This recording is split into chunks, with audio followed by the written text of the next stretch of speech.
1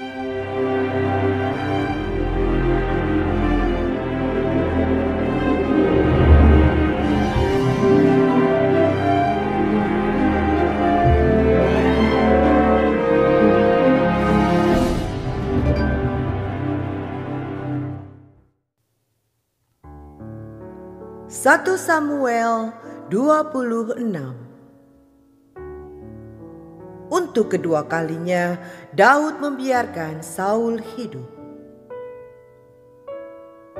Datanglah orang Zif kepada Saul di Gibea serta berkata, Daud menyembunyikan diri di bukit Hakila di padang belantara. Lalu berkemaslah Saul dan turun ke padang gurun Zif dengan 3.000 orang yang terpilih dari orang Israel untuk mencari Daud di padang gurun Zif. Berkemaslah Saul di bukit Hakila yang di tepi jalan di padang belantara, sedang Daud tinggal di padang gurun.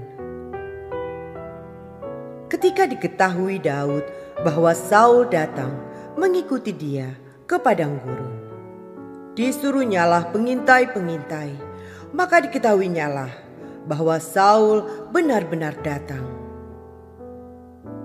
Berkemaslah Daud lalu sampai ke tempat Saul berkemah. Waktu Daud melihat tempat Saul berbaring dengan Abner bin Ner, panglima tentaranya, Saul berbaring di tengah-tengah perkemahan, sedang rakyat berkemah sekelilingnya. Berbicaralah Daud kepada Ahimelek, orang Het itu, dan kepada Abisai, anak Zeruya, saudara Yoab. Katanya, siapa turun bersama-sama dengan aku kepada Saul ke tempat perkemahan itu? Jawab Abisai, aku turun bersama-sama dengan engkau. Datanglah Daud dengan Abisai kepada rakyat itu pada waktu malam. Dan tampaklah di sana Saul berbaring tidur di tengah-tengah perkemahan, dengan tombaknya terpancung di tanah pada sebelah kepalanya. Sedang Abner dan rakyat itu berbaring sekelilingnya. Lalu berkatalah Abisai kepada Daud, pada hari ini Allah telah menyerahkan musuhmu ke dalam tanganmu. Oleh sebab itu, izinkanlah kiranya aku menancapkan dia ke tanah dengan tombak ini. Dengan satu tikaman saja, tidak usah dia kutancapkan 2 kali. Tetapi kata Daud kepada Abisai, jangan musnahkan dia. Sebab siapakah yang dapat menjamah orang yang diurapi Tuhan dan bebas dari hukuman? Lagi kata Daud, demi Tuhan yang hidup, niscaya Tuhan akan membunuh dia.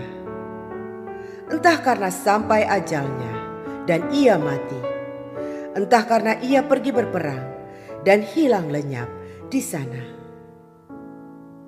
Kiranya Tuhan menjauhkan daripadaku untuk menjamah orang yang diurapi Tuhan. Ambillah sekarang tombak yang ada di sebelah kepalanya dan kendi itu, dan marilah kita pergi. Kemudian Daud mengambil tombak dan kendi itu dari sebelah kepala Saul, lalu pergi. Tidak ada yang melihatnya. Tidak ada yang mengetahuinya. Tidak ada yang terbangun, sebab sekaliannya tidur, karena Tuhan membuat mereka tidur nyenyak. Setelah Daud sampai ke seberang, berdirilah ia jauh-jauh di puncak gunung, sehingga ada jarak yang besar antara mereka. Dan berserulah Daud kepada tentara itu dan kepada Abner bin Ner, katanya, tidakkah engkau menjawab Abner?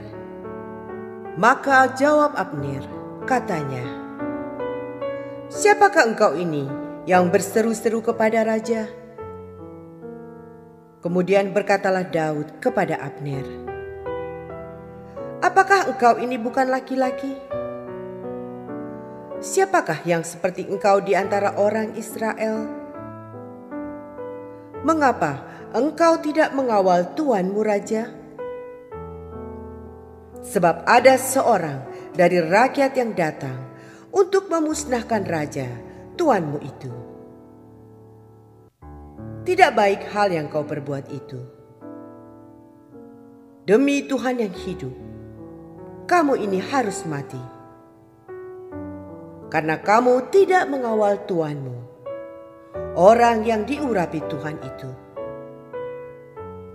Sekarang lihatlah, di mana tombak raja dan kendi yang ada di sebelah kepalanya?" Saul mengenal suara Daud, lalu ia berkata, "Suaramukah itu, anakku Daud?"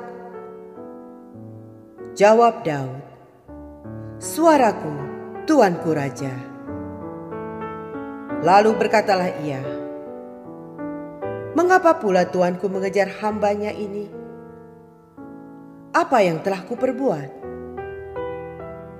Apakah kejahatan yang melekat pada tanganku? Oleh sebab itu, kiranya tuanku raja mendengarkan perkataan hambanya ini. Jika Tuhan yang membujuk engkau melawan aku, maka biarlah ia mencium bau korban persembahan. Tetapi jika itu anak-anak manusia, terkutuklah mereka di hadapan Tuhan.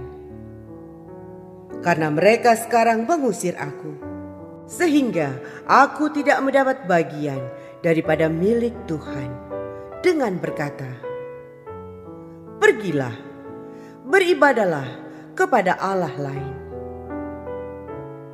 Sebab itu, janganlah kiranya darahku tertumpah ke tanah, jauh dari hadapan Tuhan.